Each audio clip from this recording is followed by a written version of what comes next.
Olá pessoal, bem-vindos a mais uma live. Vou esperar entrar mais um pouquinho de gente para a gente começar. Vocês me escutam bem? Confirmem para mim que o áudio está saindo legal. O tempo deu uma virada forte aqui em São Paulo. Acho que no Brasil todo, né? A gente está numa semana de estudos sobre a vida, onde eu estou falando do início da vida até o fim da vida. E nesse período a gente vai estar estudando, então, a criação do universo, a gente falou disso ontem, a criação do espírito e as funções básicas espirituais. E a gente abordou esse tema ontem. A gente vai estar abordando hoje sobre a mente, as características da mente. Então, vou falar dos aspectos mentais, aspectos positivos, aspectos negativos. E dentro disso a gente vai entender as diferenças, as diferentes formas de pensar. Então a gente vai estudar as trigunas, as diferentes vibrações mentais, e a gente vai estudar os 4 aspectos contidos na mente. Tá bom?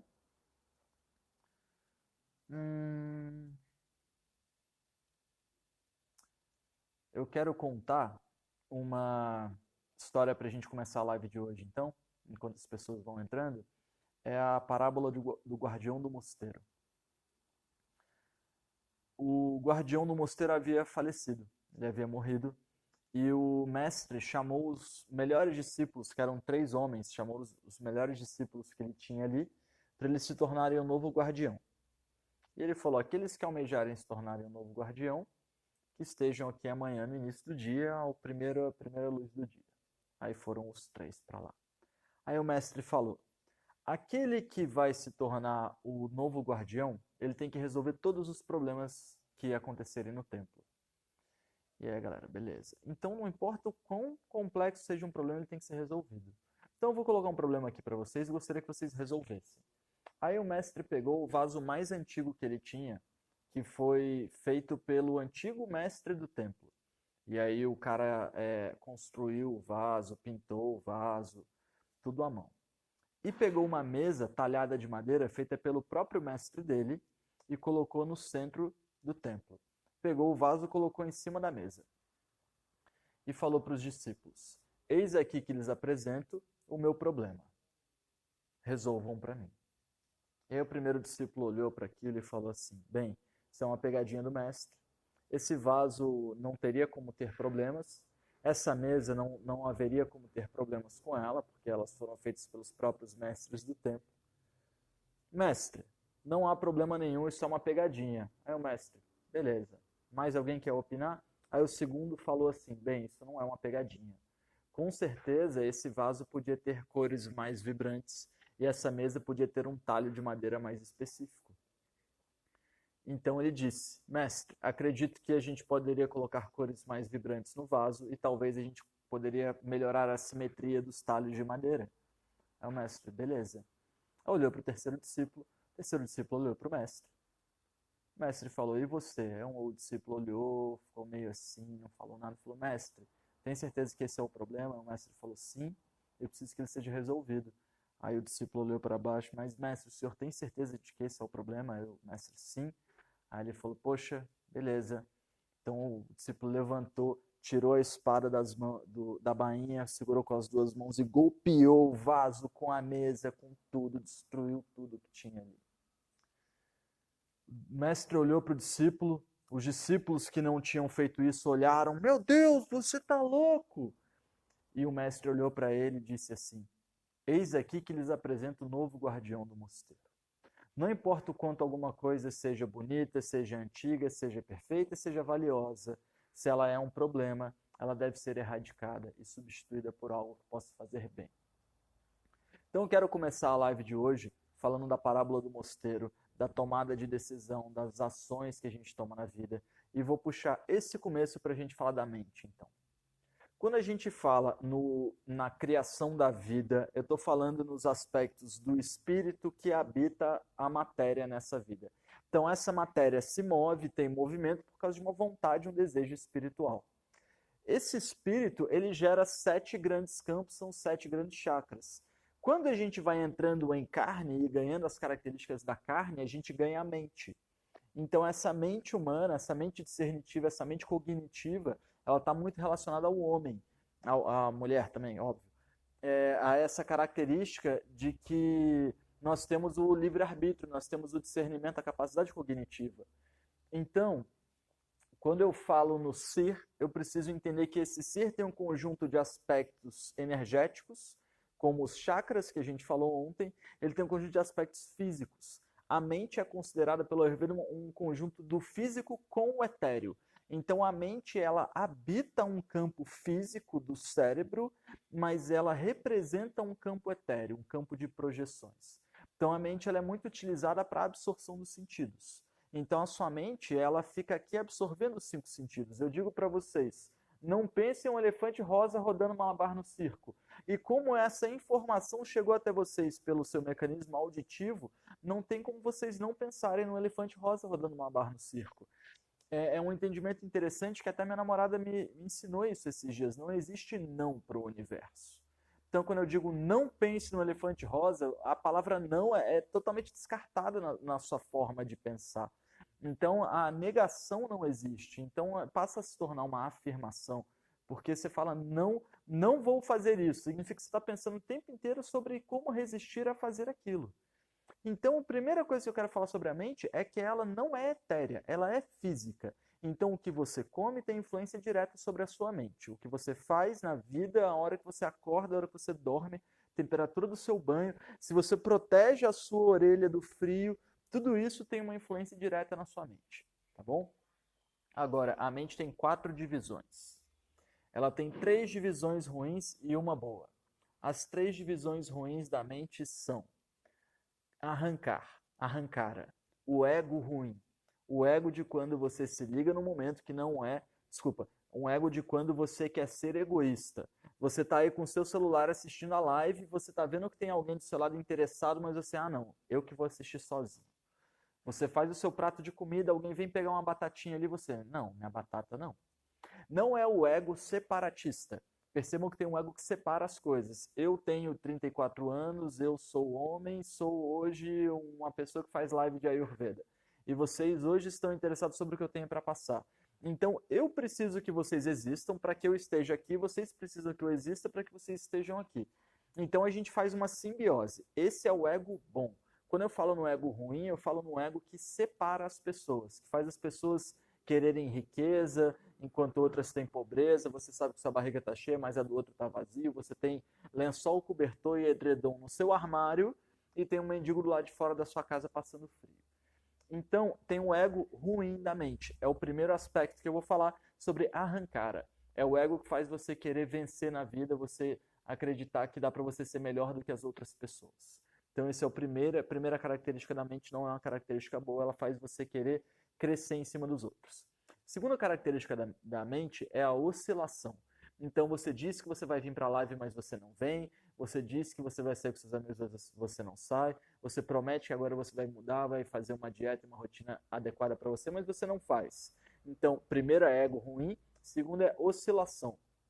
Terceira influência da mente é memória. Não é, eu lembro do que eu tenho para dizer, eu lembro dos 4 aspectos da mente. Não é esse tipo de memória. É a memória que te liga em momentos que não são momento presente. Então eu lembro de quando eu estava fazendo essa live que eu estava mais bonito. Eu lembro de quando eu fazia essa live com um celular melhor. Não é o caso. Eu lembro de quando eu era criança e era mais feliz porque eu ainda não tinha que enfrentar os desafios da vida. Então, a memória, primeiro aspecto, ego ruim, segundo aspecto, oscilação, terceiro aspecto, memória, te liga em momentos que não são momentos presentes. E aí a gente fica pensando muito sobre o que a gente devia fazer, a gente fica cogitando muito que, não está tão bom assim. Aí a gente vai para a aula de Ayurveda e fala, não, mas a aula podia ter sido tão boa quanto a daquele módulo. Então, essa memória, ela só serve para te tirar do momento presente. E não existe nada a não ser o momento presente. O passado é uma memória sua. O passado não é exatamente o que aconteceu, você lembra só de um aspecto de uma memória. E o futuro é só uma projeção. Então, a única coisa que existe é o momento presente. E a sua mente fica te tirando do momento presente, te fazendo oscilar de acordo com as decisões que você já tomou e te fazendo ser egoísta. Só que eu não falei que tem 4 aspectos? Tem um aspecto da mente que é positivo. Esse aspecto é chamado de Buddhi. Buddhi é o intelecto. Budi é a diferença entre certo e errado, preto e branco, bom ou ruim. Você não precisa pensar muito para acessar o intelecto. Na verdade, você não precisa pensar nada. O intelecto está parado ali, é só você observar. Então, o tempo inteiro você sabe a diferença entre certo e errado. Você está lá, casado, com filha, com dinheiro. Aí você fala assim, ah, vamos num puteiro. Você sabe que isso é errado, entendeu? Não é porque as pessoas fazem que isso se torna certo. Você sabe a diferença de certo e errado. Você sabe que dormir depois de muito tarde, eu vou dizer assim, dormir depois da meia-noite, né? Se fosse uns 5 anos atrás, eu diria dormir depois das 10 é errado. Não, eu falar hoje, dormir depois da meia-noite é errado. A gente sabe que comer muito é errado, a gente sabe que comer pouco é errado, a gente sabe que ficar sem tomar banho é errado, ficar sem ir no banheiro é errado. Tudo isso está no campo do intelecto. Então você tem esse campo do intelecto nos auxiliando a compreender a diferença de certo e errado, bom e ruim. Esse campo ele faz uma leitura muito pela glândula pineal, que tem a capacidade de nos conectar na hora certa, no momento certo, fazendo a coisa certa. É o que faz os animais migrarem. Então, um pinguim sabe ir do norte ao sul todos os anos, da ilha certa para a ilha certa, porque ele tem a glândula pineal que guia ele na Terra. A glândula pineal humana, na visão do Ayurveda, ela tem uma capacidade de te ajudar a saber a hora certa, de fazer a coisa certa no lugar certo. Então, você só acessa esse campo cognitivo quando você não dá ouvidos ao resto da sua mente. Quando você não dá ouvidos ao egoísmo, quando você não dá ouvidos à oscilação, e quando você não dá ouvidos à memória que te liga em momentos que não são o momento presente, você começa a acessar o campo da cognição. Desculpa, o campo do intelecto. Então você começa a entender realmente o que é certo e errado. Se você acha que a Ayurveda é certo para você, você vai com muito mais vontade. Se você acha que o seu trabalho é errado para você, você cada dia mais vai se distanciar dele, vai se conectar com outras coisas. Então esse campo do intelecto é o mais valioso para a gente, o campo de Budi, o campo do discernimento do certo e errado. Se a gente não dá ouvidos a esse sistema e ele está dentro da gente, a gente começa a se tornar embotado. Se você começa a exercer só a função externa do seu corpo, você fica sem orientação na vida. Então a orientação ela parte de dentro, ela parte de uma decisão interna, de uma observação sobre o que você realmente almeja na vida, o que realmente é bom para você. E aí a gente fala dos 4 campos da vida. Deixa eu pensar se eu vou falar disso hoje já, das 4 técnicas para a realização de uma vida plena, ou se a gente deixa isso para amanhã. Não, vamos falar hoje mesmo, tá? Vai ter conteúdo para os outros dias ainda. Então, quando eu falo que a gente tem que seguir o campo de Budi do intelecto, a gente primeiro, para todo mundo, não vai ter. Se você observar a si mesmo, você vai ver que você não tem como escapar das 4 técnicas para das 4 máximas para a realização da vida plena, segundo a Ayurveda. Então, a primeira é encontrar Dharma. Você precisa encontrar alguma coisa que seja boa para você, boa para mim, boa para os outros seres. Não adianta você gastar a sua vida fazendo alguma coisa que não seja boa para todos os seres. Tem que ser bom para você e tem que ser bom para mim. Se o seu ganho é ganho só para você, significa que você não está ganhando realmente com aquilo. Então, se o que você faz não gera energia positiva no mundo, então o que você faz não é uma coisa boa. Entende? Se é bom só para você, não é uma coisa boa. Porque quando você morrer, a sua matéria vai ser desperdiçada, vai continuar o processo dela, o seu espírito vai continuar a jornada. Se o seu espírito observar que a função de vida dele não foi benéfica para o meio, ele vai ver que ele mandou mal. E ele vai nascer uma outra vida com menos capacidade de atuação. Então a gente nasce cada vez com mais capacidade de atuação, com uma inteligência melhor, com um DNA melhor, com a família melhor, com dinheiro, com celular, com Instagram, com WhatsApp, para a gente poder usar essas coisas em prol do Dharma, em prol da primeira máxima, que faz bem a todos os seres. Então, o primeiro caminho para a gente encontrar na vida é Dharma. É encontrar um barato legal para mim e legal para vocês. Então, a primeira coisa é Dharma. Segunda coisa é Artha. Quando você encontrar alguma coisa legal e começar a praticar isso, agora você precisa gerar riqueza com isso. Então você faz alguma coisa legal, você pratica a Ayurveda, você estuda os textos clássicos, você sabe como cuidar de uma pessoa, agora você precisa gerar dinheiro. Você precisa gerar riqueza. Então, não existe essa vida, ah, não, eu não pego em dinheiro, sou austero, pratico yoga e ayurveda, então o dinheiro é podre. Não. O que move o mundo espiritual é uma oração, é um desejo. Agora, o que move o mundo material é o dinheiro. Então, se você quer mover o mundo material, se você quer ter roupas boas, quer ter acessórios bons, quer ter uma casa legal, quer ter eletrodomésticos modernos, quer ter um carro legal, quer ter oportunidade de viver, de estudar, de viajar pra caramba, você precisa de dinheiro. Então não dá para lutar contra o dinheiro. O dinheiro é positivo, tá? Quem vê dinheiro como negativo são pessoas que fazem um mau uso do dinheiro. A gente que está aqui estudando a Ayurveda na hora do almoço faria um bom uso. Então a gente, ao invés de fugir do dinheiro, a gente tem que se aproximar do dinheiro. Então, primeira coisa é Dharma, encontrar um barato legal. Segunda coisa é ganhar dinheiro em prol do Dharma. Fazer o que você faz e ganhar dinheiro com isso. Dar aula de Ayurveda e ganhar com isso. Se você faz um barato legal e ganha dinheiro, agora você tem o direito de se divertir. Você vai se divertir sem peso na consciência. A terceira máxima chama Kama. Kama são prazeres, prazeres sensoriais. Pode ser Kama Sutra, os versos do prazer. O que é o Kama Sutra? São versos sobre como utilizar o prazer do sexo em prol da realização. Mas a pessoa já está em Dharma e já está em Artha, já está fazendo um barato legal, já está ganhando dinheiro, agora ela vai ter prazer. Também pode ser o prazer visual, olhar uma obra de arte, prazer do paladar, comer uma coisa que você gosta muito, prazer auditivo, ouvir uma música que você gosta, pode ser ver uma vista, pode ser o prazer olfativo, sentir o cheiro de sândalo, ou prazer ao tato, usar roupas de seda, por exemplo.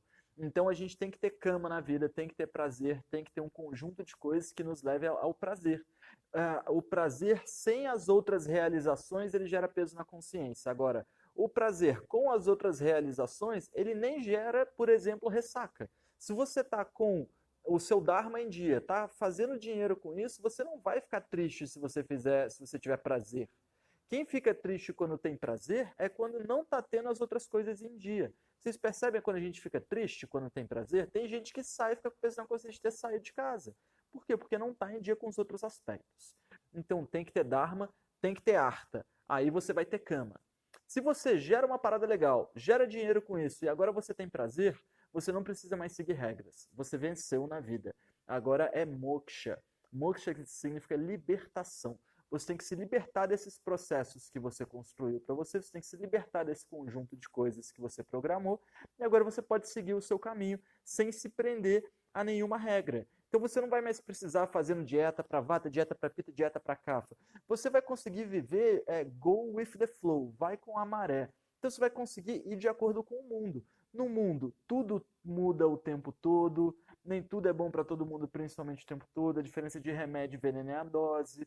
Se você está sem nenhum dosha agravado, você não precisa fazer o consumo de ervas e remédios. Então você faz um consumo de coisas mais estáveis.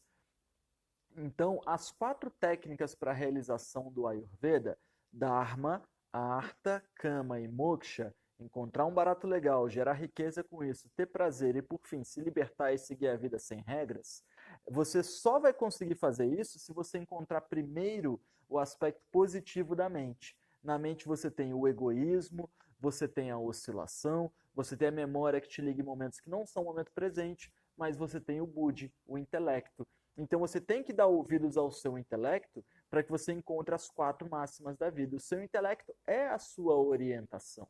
Então, por meio da orientação, você vai encontrar os 4 aspectos positivos da vida. Eu tenho uma carta de tarô para ler para a gente sobre orientação. Eu vou pegar ele ali, só um segundo.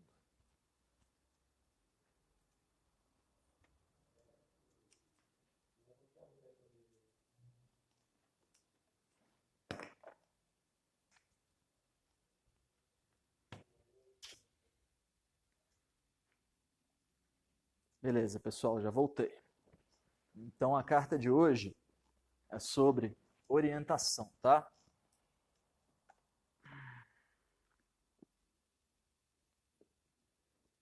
Eu escrevo para vocês, tá? Vou escrever Dharma, Artha, Kama e Moksha. É isso que vocês querem? Eu vou olhar ainda as perguntas do chat assim que eu acabar a leitura, que eu vi que vocês escreveram bastante coisa hoje. Eu quero participar com vocês. Então eu vou abaixar aqui. Hoje eu vou escolher uma carta específica, tá? Então nem vou abaixar o celular pro tarô, não. Beleza, eu estou usando um microfone muito bom, pessoal. Acredito que o som esteja legal. Estou procurando a nossa carta aqui.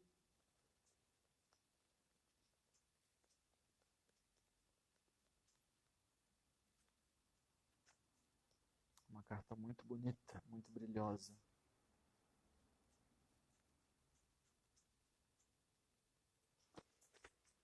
Ainda não achei. Então, para a gente entender melhor esse mecanismo búdico, esse mecanismo de discernimento que está dentro da mente de todos nós, eu escolhi a carta da orientação, tá? É o número 3 do mundo físico, o mundo 3 de como atuar no mundo. A carta se chama Orientação. Você sente necessidade de procurar orientação porque não sabe que o seu guia interior está escondido dentro de você. É necessário encontrar esse guia interior que eu chamo de a sua testemunha. Eu também chamo de o seu Dharma, o seu caminho pessoal.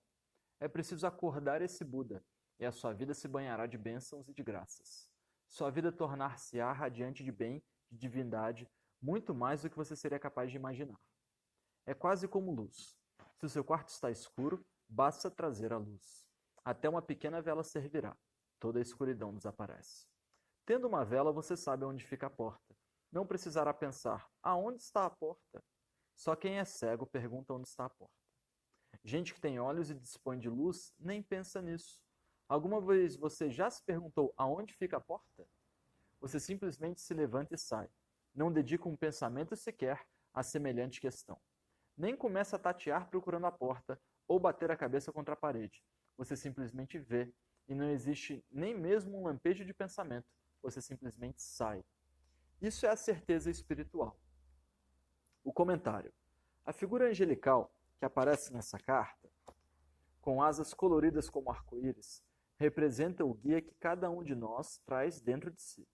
O que acontece com a segunda figura de plano de fundo é que algumas vezes nós podemos... Espera aí que meu livro está desmanchando. Algumas vezes nós podemos relutar em confiar nesse guia quando ele se manifesta, porque estamos acostumados a receber nossos sinais mais do mundo exterior do que dentro de nós mesmos. A verdade do seu próprio ser mais profundo está tentando mostrar-lhe o caminho a seguir nesse exato momento. E quando essa carta aparece, significa que você pode confiar na orientação interior que lhe está sendo dada. Essa orientação vem por meio de sussurros. E algumas vezes podemos hesitar, sem saber se compreendemos corretamente. As indicações, porém, são claras. Seguindo seu guia interior, você se sentirá mais pleno, mais integrado, como se estivesse se movimentando a partir do centro do seu próprio ser. Se você a acompanhar, essa célula de luz o conduzirá exatamente para onde você precisa ir. Legal, pessoal? Orientação é o baralho de Osho, sim. Tá? Gente, eu estou vendo que vocês estão pedindo indicação de leitura. Eu vou ser bem sincero. São textos bem densos que eu li de muitos livros diferentes para chegar a esse conjunto de coisas, tá? Então eu não acho que vocês deviam comprar um livro, tá? Eu já estudo há muito tempo, estudei cosmologia, espiritualidade, muitos professores diferentes.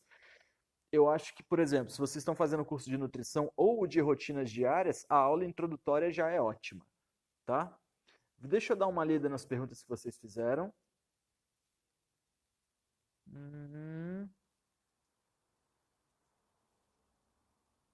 Beleza. Adalto, trabalhar o Budi. Faça orações para ter mais discernimento, tá? Tem algum material de aprofundamento? Daiane, eu acho que seria legal, ó. Tem um livro que chama Estudo sobre a Consciência. Livro da Annie Besant. Estou escrevendo para vocês. É um livro bem legal. Vocês podem encontrar mais sobre esse tema, tá? Tarô de Osho. Beleza, pessoal. Derek, esse livro é muito bom. Eu gosto muito da leitura toda dele. É um livro mais... o Derek comprou o livro Ayurveda, Ciência da Longa Vida, que é um livro grossão. É um livro que eu vejo mais voltado para terapeuta, porque é um livro bom de pesquisa. É meio difícil estudar só por ele, mas ainda assim é uma boa porta de entrada. Tá bom, pessoal? Bem, eu vou terminando a live por aqui, ó.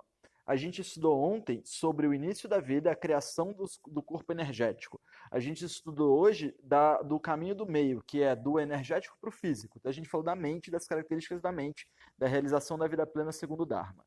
A gente vai falar amanhã das características físicas, a gente vai começar a falar de dosha, a gente vai falar de quinta de envelhecimento, a gente vai falar de sexta de morte. Tudo isso são temas muito interessantes, eu estou estudando profundamente para dar essas lives para vocês. Então, avisem os amigos, são temas muito valiosos. Encontro vocês lá. A live fica disponível por 24 horas para vocês assistirem, tá bom? Obrigado pela presença de vocês, obrigado pelos coraçõezinhos, vou aproveitar para bater uma foto. Namastê, pessoal. Até amanhã, então.